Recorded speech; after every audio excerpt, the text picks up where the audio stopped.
Bismillahirrahmanirrahim warohil kudus al-ilahul wahid. Demi nama Bapa, Putra, dan Rohul Kudus ketiganya yang esa. Amin. Sahabat yang dikasihi oleh Tuhan, berjumpa kembali dengan saya di channel ini. Terima kasih telah mendukung perkembangan channel ini dengan cara subscribe, memberi like, sehingga video di channel ini direkomendasikan oleh YouTube untuk menjangkau banyak orang. Dan teman-teman boleh memberikan komentar yang cerdas yang berkaitan dengan video yang saya upload. Dan semoga teman-teman mendapatkan yang terbaik dari channel ini. Terus dukung saya dengan cara men-share video dari channel ini di berbagai media teman-teman, sehingga ada banyak orang yang akhirnya percaya kepada Tuhan Yesus. Tuhan memberkati kita.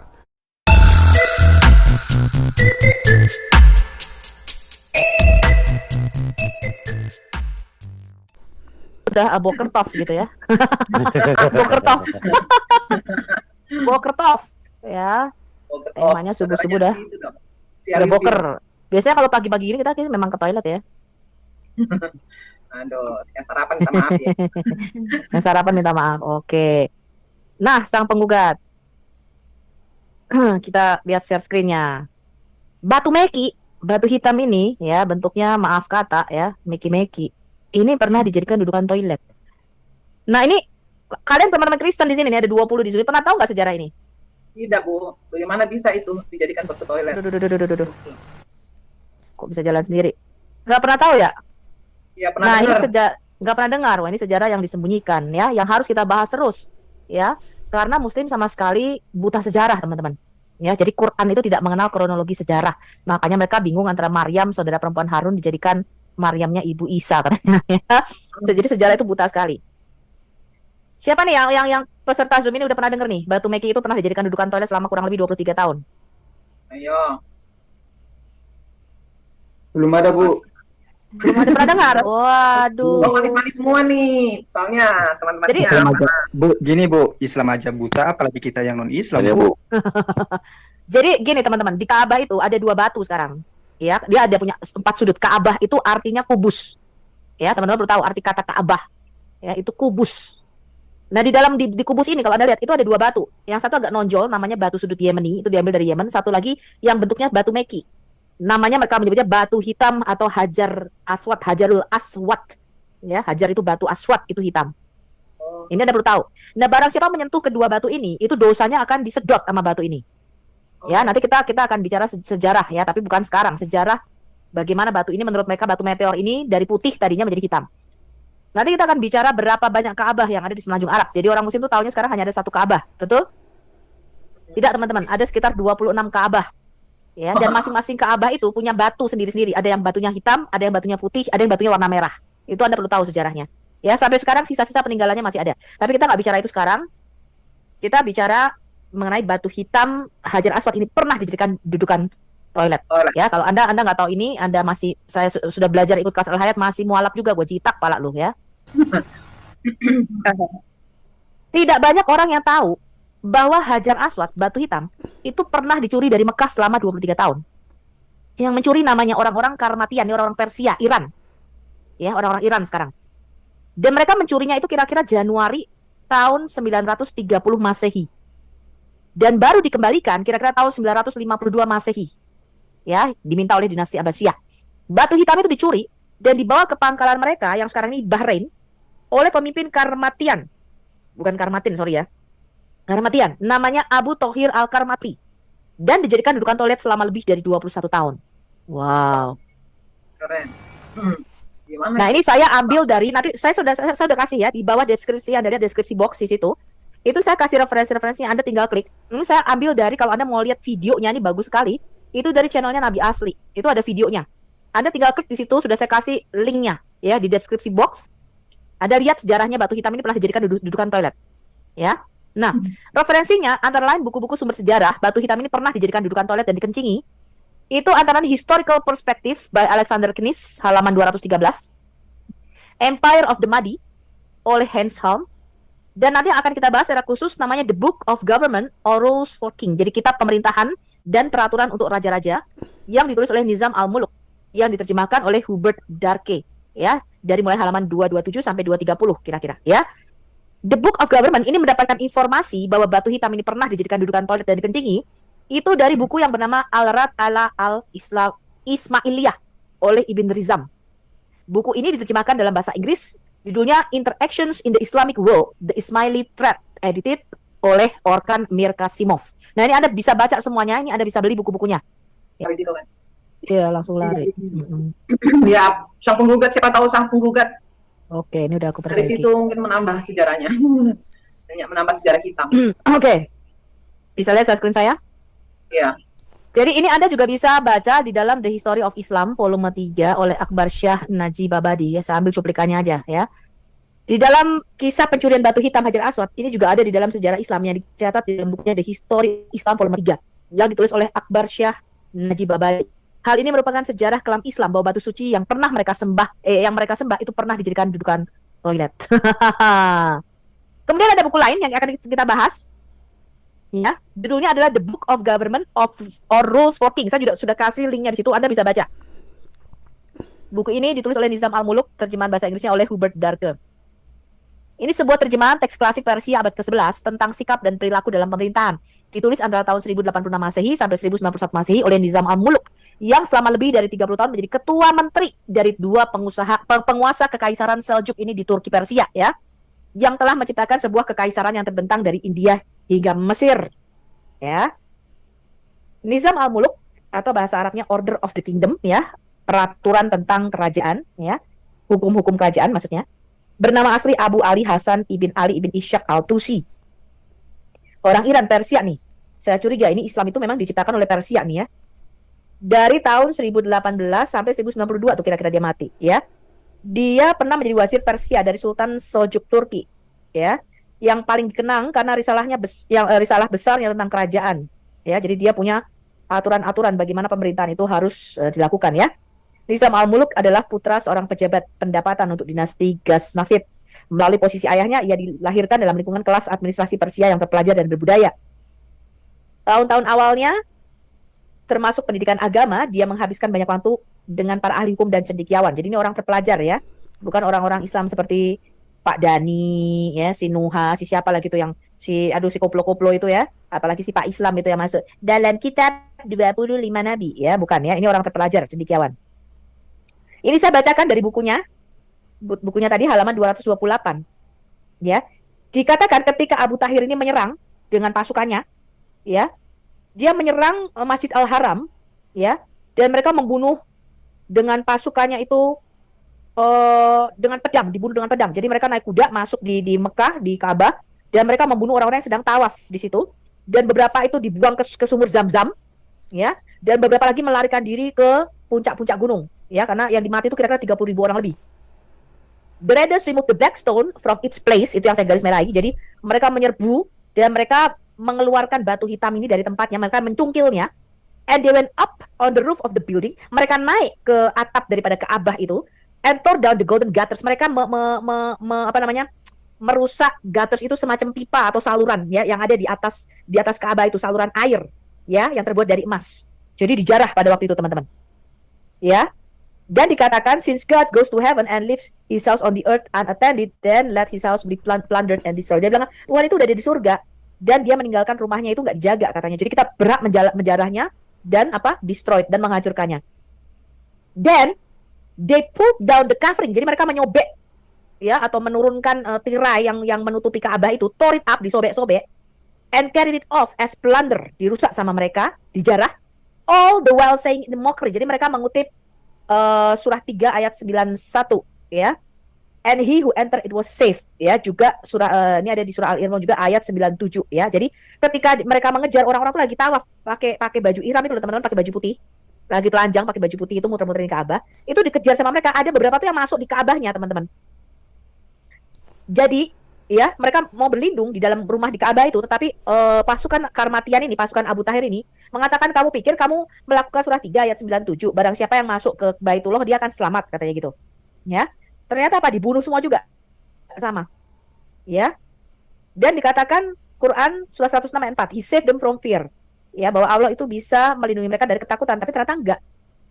Ya, lalu dibunuh, they took captives the wives and children of the Mekkan, ya, jadi istri dan anak-anaknya daripada orang-orang yang sedang naik haji itu dijadikan budak, di captives itu diapain ya? ditangkap, ditahan, ya. Kira-kira hampir 20.000 ya orang dibunuh, bahkan kisah lain menyatakan kira-kira yang meninggal itu 30.000 teman-teman. Ya, 30.000 orang yang mati. Kemudian mayatnya itu ada di jalan-jalan apa di sekitar Ka'bah itu, mayatnya bergelimpangan di sekitar Ka'bah dan ada yang dimasukkan ke dalam sumur Zam-Zam. Ya, ditumpuk-tumpuk di dalam sumur Zam-Zam itu. Dimasukinnya hidup-hidup, Bu. Dia Ya, tuh dimasukin itu hidup-hidup ya, ada yang ada yang dimasukinnya hidup-hidup. Iya, And they itulah. cast the bodies of the slain on the top. Jadi ada yang masukin hidup-hidup di sumur itu, kemudian di atasnya ditumpuk sama mayat-mayat. Ya. Terus dijarah nih, ada 100.000 apa nih unta yang dinaikin, mungkin yang unta-untanya para orang yang naik haji itu dijarah, ya. Kemudian mereka menjarah gold, dirhams, dinars tuh. Ya, emasnya dijarah, duitnya dijarah, pakaian linennya dijarah, emas macam-macam lain ya. Allah sebut pokoknya ini apa batu-batu yang berharga itu dijarah, teman-teman. Kemudian Abu Tahir ini kembali ke Lhasa. Ya.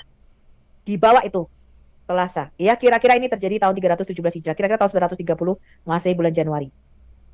Ya. Terus Anda lihat tuh. Bisa kelihatan nggak nih? Iya. Bisa. Terus Abu Tahir itu, ya, dia menyuruh Abu Sa'id, ini seorang Jewish boy, ya, karena dia itu apa namanya tidak lagi bisa dikatakan Islam. Orang Islam kan di dalam kekhalifahan Islam dia menolak gitu ya. Ini orang bukan Islam lagi gitu, ya.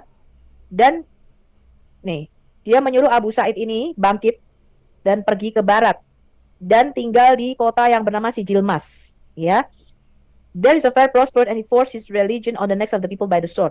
Lalu, ya Abu Sa'id ini dia berjaya, maksudnya penuh dengan harta benda, dan dia memaksakan agama Islam dengan pedang di leher. Jadi barang siapa yang nggak masuk Islam dibunuh.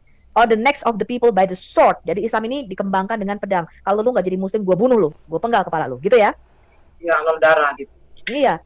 Dan dia klaim that he was the Mahdi. Dia mengklaim dia itu Imam Mahdi. Dan dari keluarga dari Ali bin Abi Thalib maksudnya, ya, menantunya si Muhammad. Kemudian he imposed heavy taxes. Dia memberikan beban-beban pajak yang berat. Kemudian dia menghalalkan wine. He made wine lawful, menghalalkan wine, boleh minum arak katanya gitu ya. Dan permitted mother, sister, and daughters. Dia mengizinkan para ibu-ibu, saudara-saudara perempuan, anak-anak perempuan, ya, dijual belikan. He openly cursed and ordered cursing of the Marwanids dan Abbasid. Ya, orang-orang Marwani dan orang-orang Abbasiyah. As if we were to tell of all the innocent blood which he spilled and the wicked practices which he introduced. Jadi dia dianggap jahat ya. It would take too long and would not suit this abbreviated account ya. Jadi kejahatannya tidak dibiarkan lama-lama katanya gitu ya. It is reported in the history books that the present occupants of the throne of Egypt, ya, ini Khalifah Fatimiyah adalah keturunan daripada dia, ya, daripada Abu Sa'id ini yang katanya orang Yahudi. Nah, ini orang Yahudi yang masuk Islam. Jadi kita percaya bahwa Islam ini bukan pergerakan agama ya, tapi pergerakan politik, ya. Politik ya. Nah, ciptaan mana? Ciptaan orang Yahudi juga.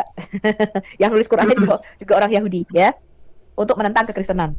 Kemudian, when Abu Tahir Sa'id returned to Lhasa, they collected all the volumes. Jadi bahkan Abu Tahir ini, ya, dia tidak lagi percaya Quran akhirnya teman-teman. Dan ketika dia kembali ke Lhasa, ya, dia mengatakan kepada rakyatnya, kalian tuh udah ditipu sama nabi-nabi, ya. Dan dia menyuruh untuk mengumpulkan manuskrip-manuskrip Quran, Torah, Mazmur dan Injil, lalu dibakar, dibuang ke gurun, ya. Gitu teman-teman. Kemudian lihat nih, ya. He allowed penjualan, dia membolehkan ya menjual wanita-wanita nih ya, saudara-saudara perempuannya, ibu-ibu dan anak-anak perempuan. He broke the black stone into two. Jadi batu kerikil tadi, batu hitam tadi yang sudah dicuri, itu udah jadi pecahan kerikil teman-teman. Lalu dibagi dua sama dia, and he put the pieces on the two sides of latrine pit. Dan batu itu ditaruh di pinggiran daripada tempat kencing dan tempat buang air besar, buang hajat. Jadi kalau orang-orang dia jongkok di situ, ya, jongkok di situ, maka dia akan menempatkan kakinya yang satu di atas batu hitam, kakinya yang kiri, kaki yang kanan di atas batu hitam, kaki kirinya juga di atas batu hitam. Ya, dan dia membolehkan supaya rakyat itu boleh mengutuki para nabi termasuk Muhammad. Nah, Wow. Nih ya. Nah, sekarang kita lihat dulu nih. Orang-orang Karmatian ini adalah orang-orang sekte Syiah Ismaili yang berpusat di Al-Hasa, ya, di Arab Timur, daerah Iran. di mana mereka mendirikan, akhirnya pendiri sektenya itu namanya Hamdan Karmat, ya. Nah, anggotanya adalah bagian dari gerakan yang menganut cabang sinkretisme dari Sevenir Ismaili Syiah Islam, ya, dan diperintah oleh sebuah dinasti yang didirikan oleh Abu Sa'id Al-Janabi. Ini ayah daripada Abu Thohir Al-Janabi, ya, atau Abu Thohir Al-Karmuti tadi, ya. Abu Sa'id Al-Janabi ini adalah seorang Persia dari Janaba di pantai Farsi, dan dia memberontak melawan Khalifah Fatimiyah dan kekhalifahan Abbasiyah. Ya. Nah, ini teman-teman, ini kalau Anda lihat, ini adalah daerah kekuasaan dari Fatimah, dari Khalifah Fatimiyah. Nih, berpusatnya di Mekah sini. Dan ini Khalifah Abbasiyah, pusatnya di Baghdad. Dan dia mendirikan sendiri di Al-Hasa di sini. Ya, orang-orang Karmatian di sini. Ya, nah ini luar biasa, ya. Jadi sebenarnya Islam itu didirikan karena persoalan politik, ya, perebutan kekuasaan, teman-teman. Ya, bukan sebuah agama, ya, bukan sebuah agama yang diturunkan oleh Allah. Itu pret, ya, nggak ada itu, ya. Nah, Mekah itu dijarah oleh seorang pemimpin Karmatian namanya Abu Thohir Al-Janabi atau Abu Thohir Al-Kurmuti, ya, membuat marah dunia Muslim, terutama dengan pencurian Hajar Aswad dan penodaan sumur Zam-Zam dengan mayat selama musim haji tahun 930 Masehi. Jadi yang air Zam-Zam itu yang mereka katakan, wah ini air Zam-Zam kan mereka puja-puja, ya, air suci lah apalah segala macam, itu bekas mayat ditaruh di situ. Bekas mayat. Iya, ya, dan kaum Karmatian itu memicu apa yang oleh para cendekiawan, yaitu disebut sebagai abad teror di Kufah. Ya, orang-orang Karmatian ini menganggap ziarah ke Mekah ini sebagai tahayul.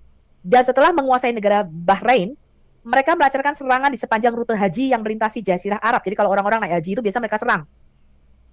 Pada tahun 906 Masehi, mereka itu menyergap kafilah peziarah yang kembali dari Mekah dan membantai kira-kira 20.000 orang. Wah, luar biasa, ya. Ini lihat nih, teman-teman. Ini sejarah, teman-teman. Sejarah. Di bawah Al-Janabi, ya, kira-kira yang memerintah tahun 923-944 Masehi, orang-orang Karmatian ini nyaris merebut Baghdad pada tahun 927 Masehi. Mereka menjarah Mekah dan Madinah pada tahun 930 Masehi. Jadi ini peperangan 3 negara nih. Ini kalau film silatnya namanya Samkok. Ya, peperangan 3 apa tuh? 3 kekaisaran, ya. 3 raja. Dalam serangan mereka ke tempat-tempat paling suci Islam, kaum Karmatian itu menodai sumur Zam-Zam dengan mayat peziarah haji. Dan mereka mengambil batu hitam dari Mekah, dibawa ke Ain Al-Quwaba, mata air, ya, di Al-Quwaba, di Katif. Dan mereka memegang Hajar Aswad ini, ya, nggak mau dikembalikan, sampai akhirnya dinasti Abbasiyah itu membayar sejumlah besar uang upeti untuk meminta kembali batu hitam ini, teman-teman. Dan batu hitam ini baru dikembalikan kira-kira tahun 952 Masehi. Nah, ini mata airnya namanya Ain Al-Quwaba, ya, terletak di Katif, Arab Saudi. Dan ini menjadi tempat Hajar Aswad pada tahun 930 Masehi, kira-kira 300 Hijriah. Setelah dijarah dari Ka'bah oleh Abu Thohir Al-Janabi atau Abu Thohir Al-Kurmuti. Nah, ini pada tahun 2012 ini pernah secara keliru katanya dibuldoser oleh kontraktor, tapi direkonstruksi pada tahun 2015, ya. Sejarawan seperti Ali Al-Darurah percaya bahwa ini, ya, bangunan ini berasal dari milenium ketiga sebelum Masehi. Nah, kita nggak akan bahas ini. Cuman ini saya kira-kira aja nih tempatnya ini informasi umum Anda bisa dapat, ya, dari kitab-kitab sejarah dari Google, Mbah Google, ya, Nabi Google juga tahu hal ini, ya. Revolusi dan penodaan ini bahwa batu hitam itu pernah dijarah, dicungkil dan dijadikan dudukan toilet, itu mengejutkan dunia Muslim dan mempermalukan dinasti Abbasiyah. Tetapi mereka tidak bisa melakukan apa-apa. Selama sebagian besar abad ke-10, kaum Karmatian ini adalah kekuatan paling kuat di Teluk Persia dan Timur Tengah. Dan mereka menguasai pesisir Oman dan mengumpulkan upeti dari khalifah di Baghdad, serta dari saingan Imam Ismaili di Kairo, kepala kekhalifahan Fatimiyah yang kekuatannya tidak mereka akui, ya. Nah, ini koinnya, teman-teman. Negara Karmatian ini memiliki warisan yang kuat dan tahan lama. Nah, ini orang Iran, ini orang Persia, ini memang luar biasa, ya. Dan ini dibuktikan dengan koin yang dikenal sebagai Tawila. Koin ini dicetak kira-kira tahun 920 Masehi oleh salah satu penguasa Karmatian dan masih beredar di Hasa pada awal abad ke-20. Jadi luar biasa, ya, kekuatannya. Nah, koin-koin ini salah satu bukti ketika kita kemarin belajar Islamologi juga dengan Samenggat, ya. Iya. Iya. Kita akan melihat sebenarnya ada nggak si Muhammad, ya, Nabi abad ke-7 ini, ya, mana peninggalan koinnya. Jadi dari koin ini kita bisa tracking, kita bisa lacak sejarah Islam, teman-teman. Iya. Ya. Nah, Abu Thohir Sulaiman Al-Janabi, saya teruskan sedikit, ini adalah seorang panglima perang penguasa negara Karmatian di Bahrain, Arab Timur, yang pada tahun 930 Masehi memimpin penjaran Mekah. Dia adalah putra bungsu dari Abu Sa'id Al-Janabi, pendiri negara Karmatian. Abu Thohir ini memimpin negara pada tahun 923 Masehi setelah menggulingkan kakak laki-lakinya, namanya Abul Qasim Said. Waduh, jadi ini luar biasa ya drama Koreanya ya. Dia segera memulai fase ekspansionis. Jadi dia memperluas kerajaannya pada waktu itu. Dia menyerbu Basra di tahun yang sama. Dia menyerbu Kufah pada tahun 927 Masehi dan mengalahkan tentara Abbasiyah. Ya, dia mengancam ibu kota Abbasiyah yaitu Baghdad pada tahun 928 Masehi sebelum menjarah sebagian besar Irak. Pada tahun 930 Masehi dia memimpin serangan paling terkenal orang-orang Karmatian ketika dia menjarah Mekah dan menodai tempat-tempat paling suci Islam. Pertama, dia tidak dapat masuk ke kota itu. Tapi Abu Thohir meminta haknya sebagai seorang muslim. Dia mengatakan, aku pengen juga naik haji dong, karena aku kan juga muslim katanya. Untuk memasuki kota Mekah. Dan dia bersumpah bahwa dia datang dengan damai. Tapi begitu berada di dalam tembok kota, begitu dia masuk ya di Ka'bah, di Masjid Al-Haram, tentara Karmatian mulai membantai para peziarah, mengejek mereka dengan ayat-ayat Al-Quran saat mereka melakukannya. Ya, kemudian mereka membunuh kira-kira 30.000 orang. Jenazah jemaah dibiarkan membusuk di jalanan dan sebagian besar tadi ya dimasukkan ke dalam sumur Zam-Zam. Begitu berada di dalam tembok kota, tentara Karmatian ini mulai membantai para peziarah. Mereka menunggangi kuda mereka ke Masjid Al-Haram dan menyerbu para peziarah yang berdoa. Saat membunuh peziarah, dia mengejek mereka dengan ayat-ayat Al-Quran dan ayat-ayat puisi. Aku demi Tuhan dan demi Tuhan aku, katanya. Dia menciptakan ciptaan dan aku menghancurkan mereka. Kemudian Abu Thohir naik ke atap Ka'bahnya itu, ya.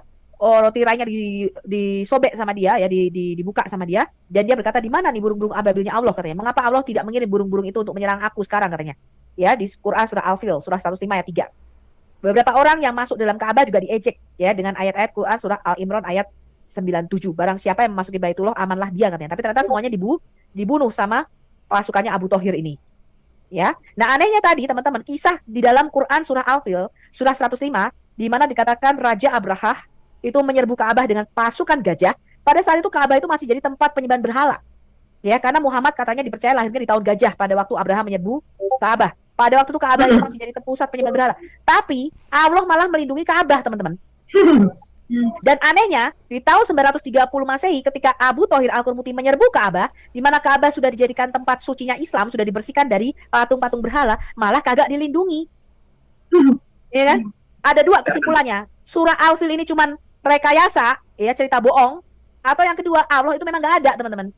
Ya? Dan mereka mulai membantai para peziarah ini secara brutal. Laporan menunjukkan ada sekitar 30.000 peziarah tewas saat mereka sedang tawaf di Ka'bah.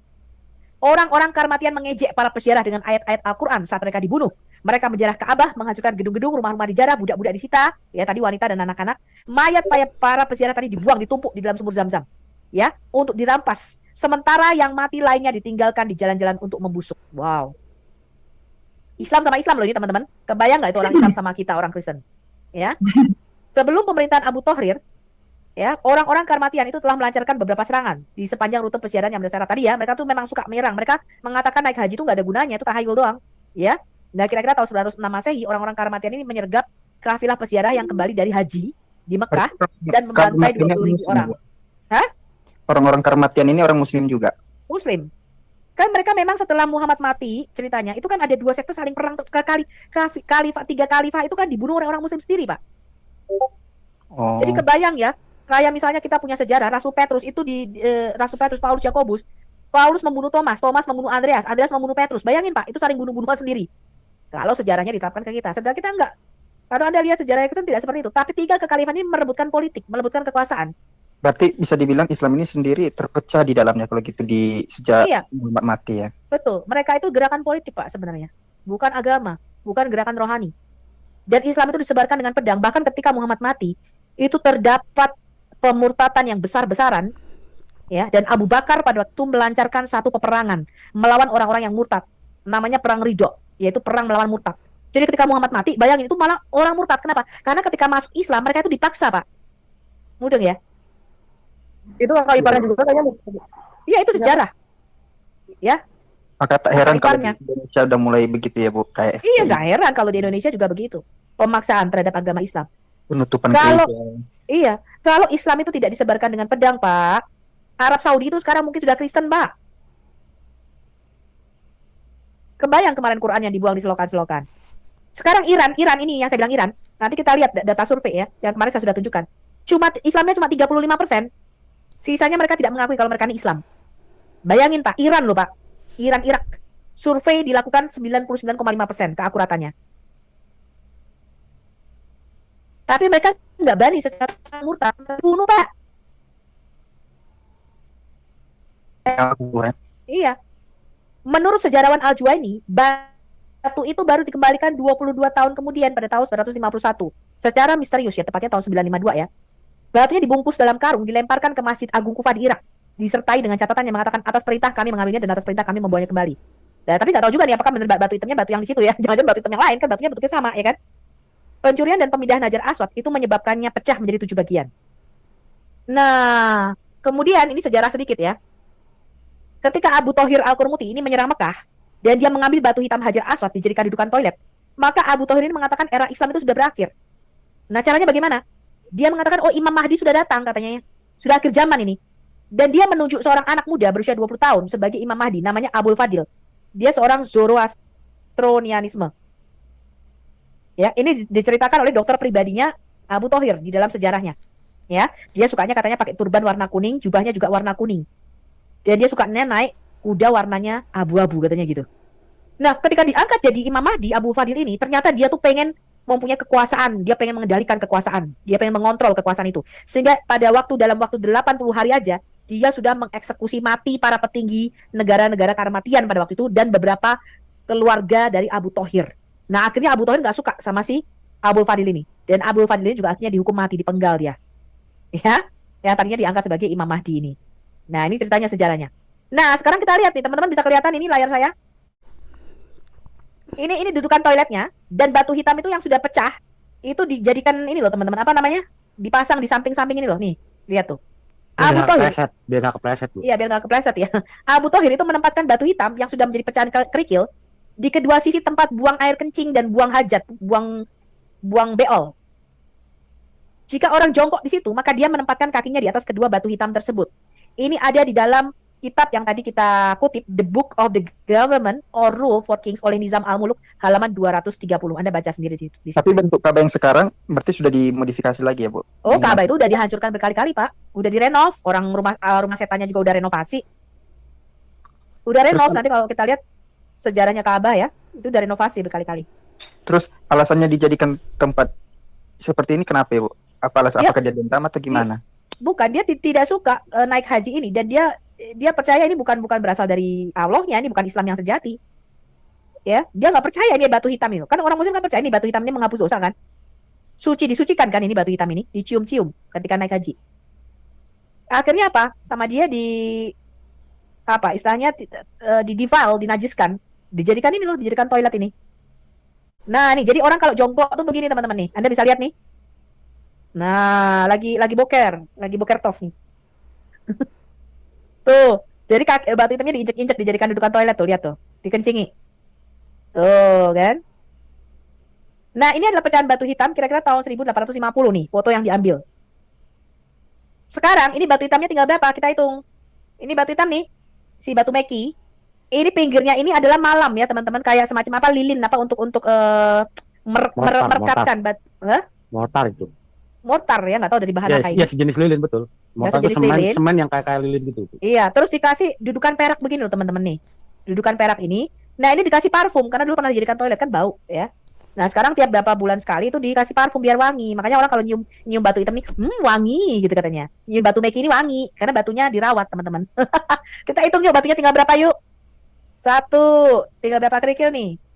2, 3, 4, 5, 6, 7, tinggal 8 jadinya batu hitamnya teman-teman, batu kerikilnya gimana nih?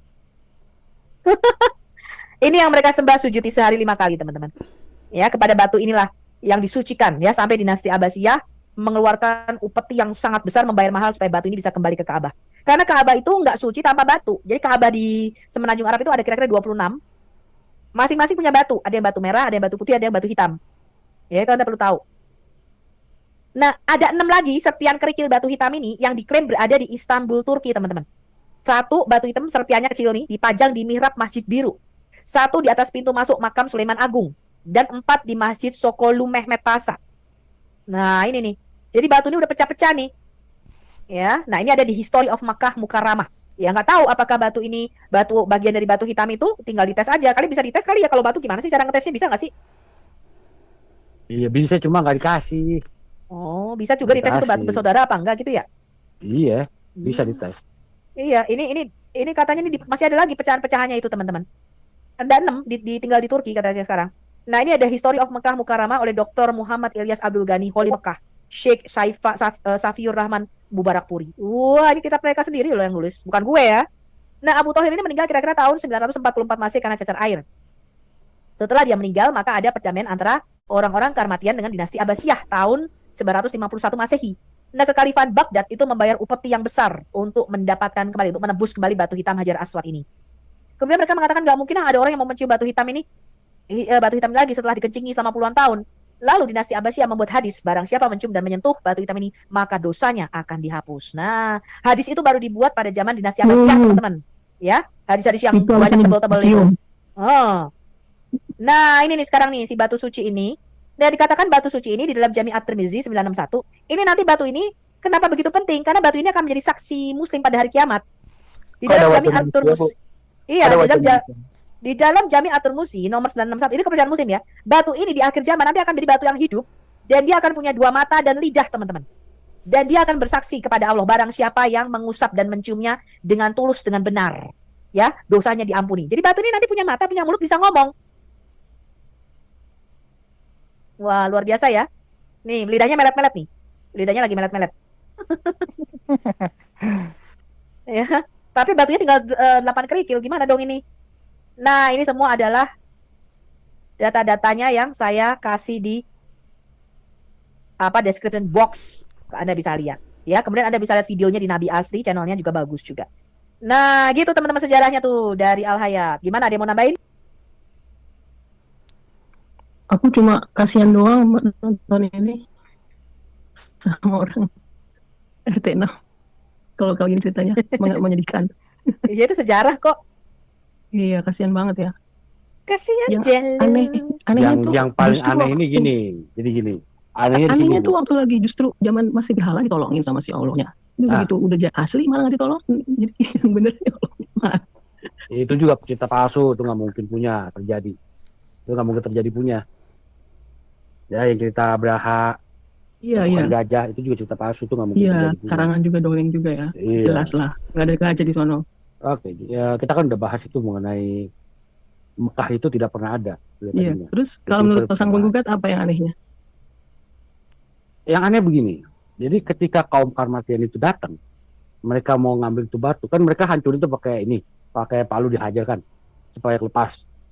Kenapa sisanya tinggal 8? Batu itu nggak kecil loh, kalau kita lihat.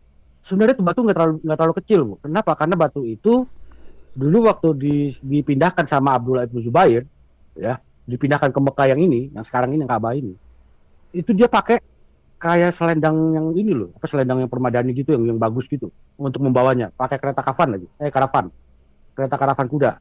Orangnya banyak yang bawa. Kalau kecil-kecil itu berarti palsu dong. Bukan, itu saya itu juga palsu. Keluarkan sejarahmu sama gugat. Ayo, keluarkan sejarah Udah, batu itu udah hitammu. dibahas di sini kok kemarin itu. Wah, belum. Udah, lunya yang nggak ada. Elunya yang nggak ada. Dibahas lagi lah. Kita tuh harus terus menerus mendengungkan sama si RT6 Muslim supaya mereka tuh sadar. Udah terus aja masih nggak sadar gimana sih lu? Terus kalau perlu tiap hari si Setuju. para penyembah batu meki ini. Oke. Sekarang ini ya, saya screen ya. Kita sekarang baca dari 2 buku sekuler. Ini berbicara soal pemberontakan kaum Karmatian ya. Ini dari bukunya Quranic Geography, punya Dan Gibson. Ini juga sama, yang early Islamic Kiblat ya. Ini berbicara soal Karmatian Revelation. Ya, di sini dia kasih jelas. Rebellion. Rebellion. Karmatian rebellion, pemberontakan orang-orang Karmatian. Itu tahun 890 ya, Masehi terjadinya. Ya, kemudian jadi selama batu itu hilang, ya, orang yang ibadah haji itu udah nggak ada arah kiblat. Oh, Bingung. Mereka nggak jadi bisa sholat batu kiblat itu lagi. kemana? Oh, jadi mereka ngikuti sholatnya tuh harus ngadep batu ya? Lah iya kan memang mereka Oh. harus sholat. Nah, Makanya kemarin batunya itu, kalau jadikan toilet ngadep sholatnya ke toilet. ya, toiletnya di mana kita nggak tahu kan. Ya, Aduh, kasihan deh lu. Uclin. Kocak. ya, ya. Nah, di tahun 931 ya, kaum Kamartian ini kan memilih Khalifah Mahdi yang baru. Bentar. Yang atas dibaca dulu dong. Karmatian Bukan, to control of Bahrain capital Hajar. Orang-orang Ah. Karmatia itu mengambil alih ibu kota Bahrain yaitu Hajar Ya, betul. dan menyebutnya juga sebagai Al-Hasa. Al-Hasa. Ya, dari Ya. batu hitamnya itu tadi dibawa ke Al-Hasa ini, ke ibu kotanya orang-orang Karmatian di Bahrain. The Ya, Karmatian betul. tried to stop Muslim from going to Mekah for the pilgrimage. Orang-orang Karmatian ini mencoba menyetop Muslim untuk pergi berhaji ke Mekah. Ya. Dan tadi yang saya bacakan tuh tahun 906 Masehi, ya mereka pernah abusing karavan. Jadi mereka menyergap karavan Ya. dan membantai orang-orang yang berhijrah tadi, kira-kira 20.000 pada waktu itu yang dibunuh. Kurang keras kalau ngomongnya. Kurang keras apa tuh? Maksudnya gini, ini masing-masing pilgrim itu maksudnya Perampok. bacok-bacok, Bacok-bacok. Bacok-bacok. mutilasi. Mereka dimutilasi. Ampun. Jadi yang benar itu. Jadi mereka bukan cuma sekedar cep, buang, Kok cep, pengikut enggak. Allah begitu ya? Dimutilasi, ya Bu. ampun. Jadi jadi potongan-potongan supaya Sesama bisa Muslim dimasukin ya, ke sumur. Tujuannya itu biar bisa dibuang ke dalam sumur. Kenapa? Iya. Karena mereka tahu batu itu asalnya bukan dari situ, batu itu asalnya dari si Abdullah ibnu Zubair yang mengaku sebagai khalifah. Iya. Itu. Karena itu batu itu ditaruh di situ karena apa? Karena diamankan dari mereka serangan menyerbu Mekah. Khalifah Umayyah. Jadi waktu Khalifah Umayyah itu mau nyerbu si Zubair itu ada waktu dia kaburin dulu tuh batu ke tempat yang nggak bisa disentuh sama Umayyah. Jadi Mekah ini, ya di Mekah yang sekarang, makanya muncul cerita tentang Raja tahun gajah, Raja Abraha yang dari Yaman, ya menyerang Ka'bah dengan terus dijaga sama burung. Kalau tuh Raja Yaman datangnya ke Ka'bah yang sebenarnya itu kan di Petra jauh banget. Itu berapa ribu mil itu tanah pasir semua. Belum nyampe udah mati. Makanya dia bikin ceritanya begitu. Kenapa? Karena Mekah lebih dekat ke Yaman daripada Petra. Gitu. Ya. Nah, kemudian tahun 927 ya. Mereka apa ini sakit Mekah ini? Maksudnya nyerbu ya. Menyerbu lah ya. Oke. Ya kan menyerbu kan? Iya, merangsek, menyerbu, mengepung. Kalau mengepung bahasa Indonesia kurang mantap sih. Ya udahlah. Penjara. Nah, 100 menjarah. Ya betul. Jadi terus mayat-mayat yang tadi itu dicemplung ke sumur Zam-Zam itu dia. Mereka menodai sumur Zam-Zam dengan mayatnya itu, mayat jemaah haji. Ya. Ambil batu Hajar Aswad, ambil kan pakai palu, dihajar. Itu kan ditempel di tembok tuh. Dihajar, Bu. Jadi pecah-pecahan kecil, banyak. Tetap diambil. Kenapa? Karena batunya itu bagus kayak permata dia sebenarnya. Ya. Jadi kalau Ibu tanya tadi apakah bisa diteliti? Jangankan di sono, di Indonesia pun bisa. Ya, kalau kita waktu dulu musim batu tuh, kan mau tahu ini batu jenis apa sih? Dibawa ke lab. Ya kan? Dibawa ke lab. Ini berapa karat, jenisnya natural apa enggak, segala macam itu ada. Mereka punya cara sendiri. Ya. Kalau kita bandingin 8, mereka akan ngecek kalau 8 ini sama berarti ini satu keturunan. Satu keturunan. Tapi nggak boleh dicek itu. Nggak boleh, masalahnya itu dia memang nggak boleh dicek. Masalahnya nggak Siapa benar. yang berani? Ya akhirnya kan perang sama Amerika lu dan Amerika dikasih duitnya kan diem. Ya. Nah, mereka udah minta itu Hajar Aswad, mereka bawa ke Al-Hasa. Ya. Tahun 931 mereka kaum Kamartian ini memiliki Khalifah Mahdi yang tadi ya. Nah, itu sudah diceritakan sama Bu Sofi. Nah, karena kiblat lamanya hilang, batu yang satu ini hilang, mereka bikin kiblat baru. Kiblat baru yang mengharuskan orang beriman untuk berdoa ke arah api. Ya. Always pray toward fire. Makanya itu kemarin waktu sesi Islamologi saya tadi yang beberapa minggu yang lalu, ya mungkin ingat ada gambar koin yang belakangnya itu tungku api. Nah, itu dia. Ya. Gimana kita ulangi? Jadi pada selama batu itu hilang, mereka kiblatnya harus ke arah api. Api yang mana nih? Api unggun. Ya, mereka bikin api. Jadi bikin api, mereka sembahyang ke situ. New kiblat that require the faithful to always pray toward fire. Jadi menghadapnya ke api. Jadi mereka bikin api unggun, kita bikin api, mereka sembahyang menghadap api itu, Bu. Karena batunya hilang. Ngerti nggak? Seperti Zoroaster dong ya, Pak penggugat. Nah, memang begitu. Makanya dibilang mereka tuh 11-12, saudara kembar. Beda bapak doang. Gitu ya. Jadi mereka tuh, makanya kalau kita lihat kalau kita putar ulang seri saya yang beberapa minggu yang lalu, dalam koin itu ya ada koin yang bagian belakangnya itu adalah tungku api. Nah, gambar Wih. gambar api itu dari situ ya, memang begitu ya. Itu adalah bukti-bukti apa namanya, bukti tambahan bahwa apa yang terjadi itu benar ya. Nah, kemudian waktu si Mahdi yang baru ini konyol, seperti yang tadi Bu Sofi kasih lihat ya, mengutuk Muhammad terus membunuh siapa keluarganya si itu, si Abdul Tahir itu kurang ajar, matiin, dia dimatiin ya, benar. Nah, kemudian jadi saat batu hitamnya dijadiin sandera ini ya, ibadah haji tertahan, otomatis Mekah nggak punya duit cuy, bangkrut cuy, bokek cuy, ibadah haji berhenti, bokek.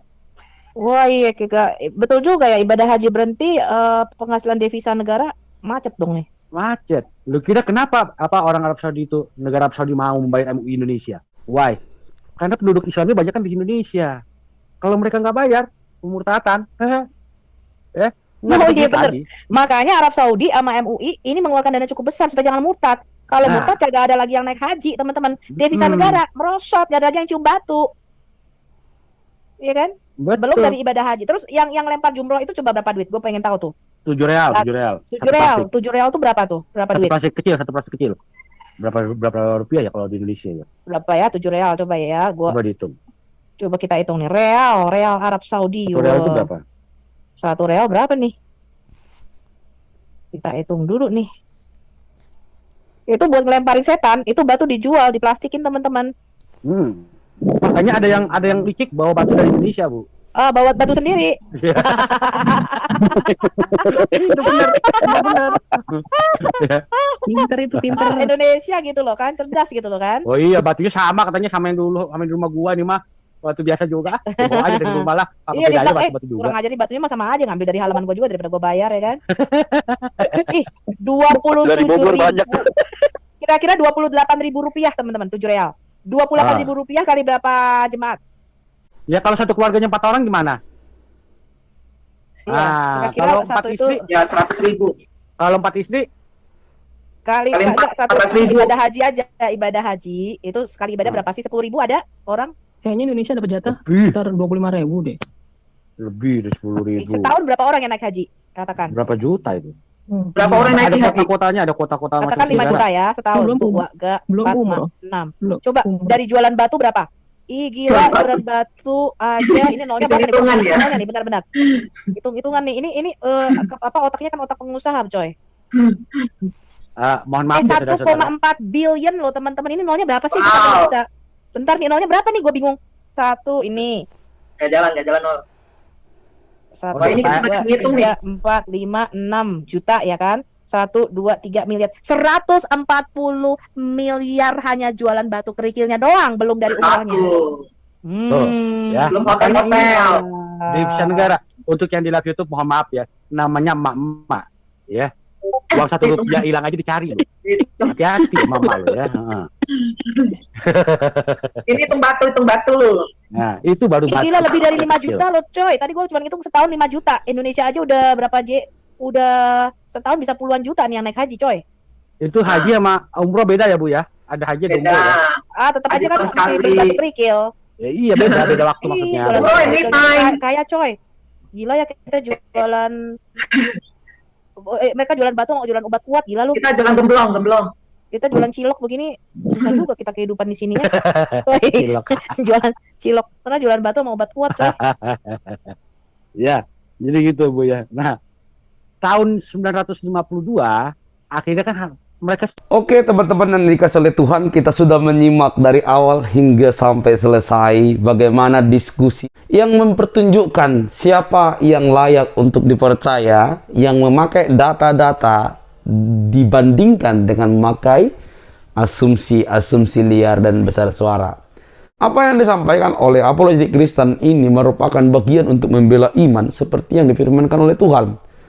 Karena sungguh amat banyak, sungguh luar biasa, para polemikus muslim bergirang ria, bernafsu ria untuk membahas tentang Alkitab.